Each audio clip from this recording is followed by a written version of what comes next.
नमस्कार बच्चों, कैसे हैं आप सभी। मैं उम्मीद करता हूं कि आप लोग अच्छे होइएगा। आज क्लास 10 की मैथ का 3 चैप्टर हम लोग पढ़ेंगे, वो भी सूत्र के साथ, और 5 ऑब्जेक्टिव क्वेश्चन भी लास्ट में पढ़ेंगे। तो बिना देरी किए हम इस वीडियो को करते हैं स्टार्ट। सबसे पहले हम रैखिक समीकरण युग्म का सामान्य रूप देखेंगे। यदि दो रैखिक समीकरण इस प्रकार हो तो हम इसको समीकरण 1 और समीकरण 2 मान लेंगे, जहाँ A1, B1, C1, A2, B2, C2 वास्तविक संख्याएं हैं और x, y चर हैं। यह आप समझ चुके। फिर आगे देखते हैं। अब हल ज्ञात करने की विधियाँ देखते हैं। जो ऊपर आप समीकरण 1 और 2 माने हैं उसको आप इस विधि से भी बना सकते हैं, विलोपन विधि से। फिर दूसरा प्रतिस्थापन विधि से भी बना सकते हैं, आलेखीय विधि से भी बना सकते हैं। इन तीनों के मदद से आप बना सकते हैं। पहले इस तीनों को हम एक एक करके समझते हैं।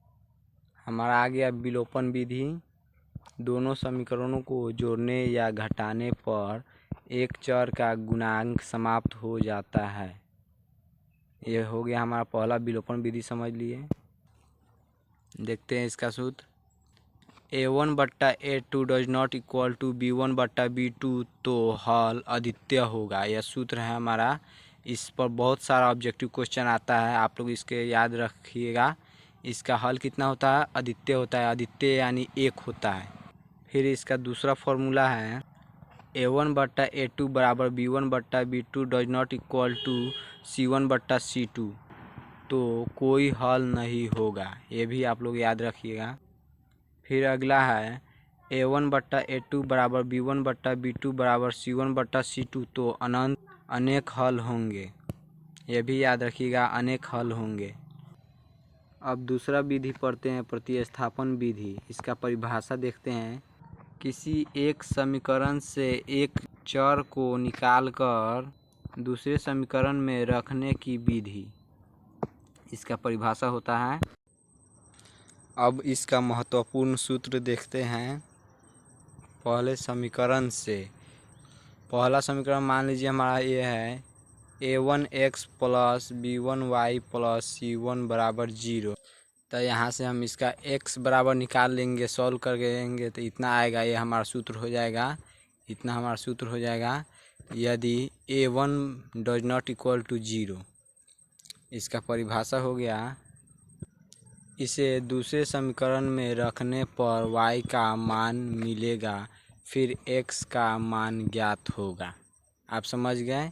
यानी x बराबर तो हम निकाल लिए सूत्र से, फिर इसका y के मान में मिलेगा, फिर x का मान प्राप्त होगा। समझ गए। फिर इसका आलेख तीसरा विधि देखते हैं, आलेखीय विधि से। इसका परिभाषा देखते हैं। दोनों समीकरणों को ax plus by plus c बराबर 0 के रूप में लिखकर उनके रेखाओं को ग्राफ पर निरूपित करते हैं। महत्वपूर्ण बातें। यदि रेखाएं प्रतिच्छेद करती है तो इसका सूत्र हो जाएगा एक अद्वितीय हल। फिर दूसरा है, यदि रेखाएं समांतर हैं हो जाएगा कोई हल नहीं। फिर तीसरा है, यदि रेखाएं समान है तो अनंत यानी अनेक हल हो जाएगा। फिर उपयोगी सूत्र पढ़ते हैं। दो बिंदुओं के बीच की दूरी, हमारा दूरी निकालने का सूत्र ये है। आप लोग इसको कॉपी में लिख कर रट लीजिएगा एकदम। फिर 2 नंबर, रेखा का ढाल यानी m बराबर, ये भी सूत्र है, आप लोग याद कर लीजिएगा। फिर अगला है, यदि रेखा का समीकरण y माइनस y1 बराबर m coma x minus x1 हो। उपयोगी सूत्र आप जान लिए। अगर आपको इसका PDF चाहिए पूरा, कमेंट बॉक्स में लिख दीजिएगा आप। इसका फुल PDF हम दे देंगे फार्मूला का। बाकी अब इसका 5 ऑब्जेक्टिव क्वेश्चन चलते हैं देखने। अब हमारे पास आ चुका है अध्याय 3 का ऑब्जेक्टिव क्वेश्चन।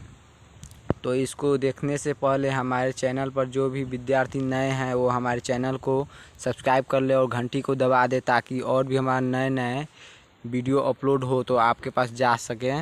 तो बिना देरी किए हम ऑब्जेक्टिव क्वेश्चन को करते हैं।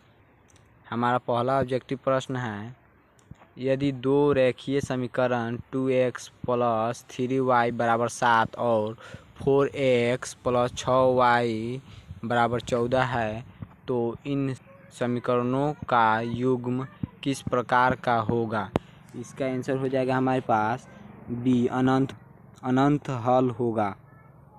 फिर हमारा दूसरा क्वेश्चन है, किसी रेखीय समीकरण युग्म के लिए इतना a1/a2 = b1/b2 does not equal to c1/c2 हो तो उस युग्म का हल होगा। इसका आंसर हो जाएगा हमारे पास कोई हल नहीं, क्योंकि यहाँ पर बराबर नहीं है, देख लीजिए आप। फिर अगला क्वेश्चन है, रैखिक समीकरण युग्म 3x + 2y = 5 और 6x + 4y = 10 के लिए इतना और इतना का क्रम होगा।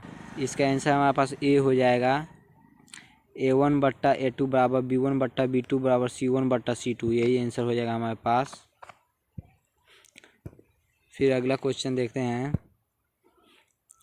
प्रतिस्थापन विधि में किन समीकरण से एक चर को निकालकर दूसरे समीकरण में प्रतिस्थापित किया जाता है।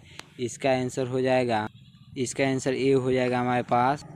फिर हमारा लास्ट क्वेश्चन है, यदि x + y = 5 और x - y = 1 है तो x - y का मान क्या होगा। इसका आंसर 1 हो जाएगा। तो बच्चों यहीं पर हम अपना वीडियो समाप्त करते हैं। बाकी हमारा वीडियो कैसा लगा, अगर अच्छा लगा हो तो लाइक सब्सक्राइब जरूर करें और हमारे इस वीडियो को शेयर करें अपने दोस्तों के पास।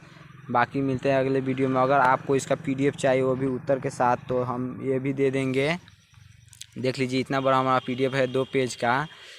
अगर आप लोग चाहते हैं तो कमेंट बॉक्स में लिख दीजिएगा PDF, तो हम इसका लिंक भेज देंगे।